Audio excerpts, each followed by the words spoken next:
सूचना केवल हमारे विचार हैं, वित्तीय सलाह नहीं। निर्णय लेने से पहले खुद शोध करें। किसी भी लाभ या हानि के लिए हम उत्तरदायी नहीं हैं। आज हम देख रहे हैं मोंटी कार्लो फैशंस लिमिटेड के 2024-25 Q3 की कंसोलिडेटेड फाइनेंशियल परफॉर्मेंस। पिछले क्वार्टर के मुकाबले सेल्स अप्रॉक्स 2.5 गुना ज्यादा हुई है, जो एक जबरदस्त ग्रोथ है। मगर कंपनी ने पिछले साल के मुकाबले 9% का सेल्स इंक्रीज रिपोर्ट किया। Expenses 106.5% quarter on quarter increase हो गए हैं, जो साल भर के 3.5% के राइज के साथ अलाइन करता है। क्वार्टरली एक्सपेंसेस के कंपैरिजन में सेल्स इंक्रीज होना दिखाता है कंपनी ने अच्छा परफॉर्म किया। ईयरली कंपैरिजन दिखाता है कि कंपनी ने इस साल अपनी परफॉर्मेंस में सुधार किया है। ऑपरेटिंग प्रॉफिट, जो पिछले साल के कंपैरिजन में 26% अप हुआ है, क्वार्टर ऑन क्वार्टर अराउंड लगभग 4.5 गुना इंक्रीज हुआ है। Operating profit margin (OPM) annual basis पे 4% से इंक्रीज हुआ है और पिछले क्वार्टर के कंपैरिजन में 15% से इंक्रीज हुआ है। एक्सेप्शनल आइटम्स को ऐड करके अदर इनकम पिछले क्वार्टर के कंपैरिजन में -36% गिर गई, बावजूद इसकी ईयरली ग्रोथ 4% हुई है। इंटरेस्ट एक्सपेंसेस पिछले क्वार्टर से 23% अप हुआ, लेकिन ईयर ओवर ईयर इंक्रीज 36% हुआ है। डिप्रिशिएशन कॉस्ट्स में 9% का क्लाइम देखने को मिला और ईयरली बेसिस पे 14% का इंक्रीज देखा गया। प्रॉफिट बिफोर टैक्स एनुअली 25.5% बढ़ा, लेकिन प्रोसीडिंग क्वार्टर से लगभग 11 गुना बढ़ा है। इस साल कंपनी ने 25% टैक्स पे किया और क्वार्टरली कंपनी ने 26% टैक्स पे किया है। नेट प्रॉफिट ने ईयर ऑन ईयर 23.5% का इंक्रीज दिखाया, लेकिन लास्ट क्वार्टर से लगभग 11 गुना का इंक्रीज हुआ है। इस क्वार्टर में कंपनी का परफॉर्मेंस काफी अच्छा रहा। वहीं अगर एनुअल एनालिसिस की बात करें तो इस साल कंपनी का परफॉर्मेंस अच्छा रहा। अर्निंग्स पर शेयर (EPS) में साल भर में 9% का इंक्रीज देखा गया। साथ ही EPS ने क्वार्टरली पिछले क्वार्टर के मुकाबले काफी ज्यादा ग्रोथ देखी, जो कंपनी की शानदार परफॉर्मेंस को दिखाता है। इस क्वार्टर में कंपनी का EPS काफी अच्छा रहा।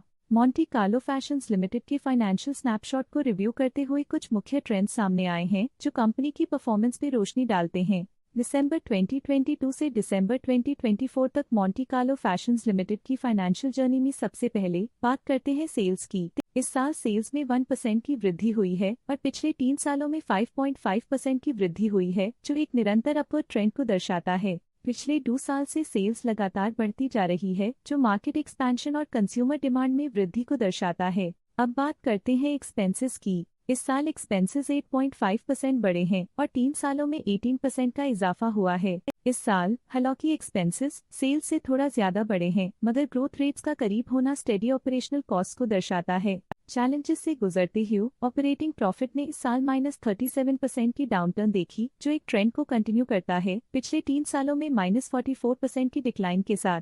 पिछले 2 सालों से ऑपरेटिंग प्रॉफिट गिर रहा है, जो कुशलता बनाए रखने में चैलेंजेस को दर्शाता है।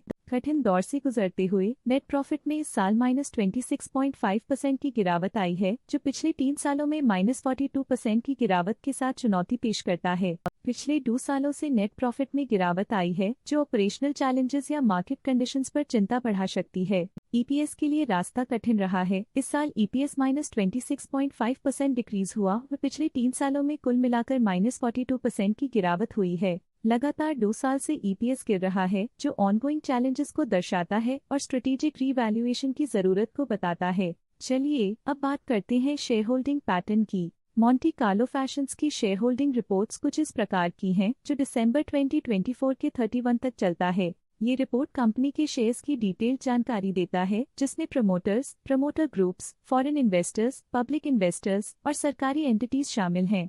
पब्लिक द्वारा हेल्ड शेयर्स का परसेंटेज 23.56% से इंक्रीज होकर 2024 के दिसंबर में 23.64% तक का इंक्रीज से देखा गया। ये चेंजेस स्टेट है कि पब्लिक की इन्वेस्टमेंट कंपनी में क्वार्टर टू क्वार्टर इंक्रीज हुई है। जब कंपनी के शेयर्स का अधिकतम हिस्सा प्रमोटर्स, FII, DII या गवर्नमेंट के पास होता है, तब ये माना जाता है कि कंपनी मजबूत हाथों में है, जो स्थिरता और मजबूत समर्थन को दर्शाता है और इस मार्केट की स्थिरता बनी रहती है। डोमेस्टिक इंस्टीट्यूशनल इन्वेस्टर के शेयर होल्डिंग में थोड़ा डिक्रीज आया 2024 के सितंबर से 2024 के दिसंबर में, जो दिखाता है कि डोमेस्टिक इंस्टीट्यूशंस ने अपने स्टेक को -0.16 से डिक्रीज किया है। FII, फॉरेन इंस्टीट्यूशनल इन्वेस्टर्स, ने अपना शेयर होल्डिंग सितंबर 2024 में 1.03% से दिसंबर 2024 में 1.11% तक इंक्रीज किया। ये बताता है कि फॉरेन इंस्टीट्यूशंस ने कंपनी में अपना इंटरेस्ट 0.08% तक इंक्रीज किया है। ये था कंपनी का करंट शेयर होल्डिंग पैटर्न। आज के लिए फाइनेंशियल सेक्टर में इतना ही। देखने के लिए धन्यवाद। स्टॉक लेटेस्ट न्यूज अपडेट के लिए चैनल को सब्सक्राइब करें और वीडियो को लाइक एंड शेयर करें।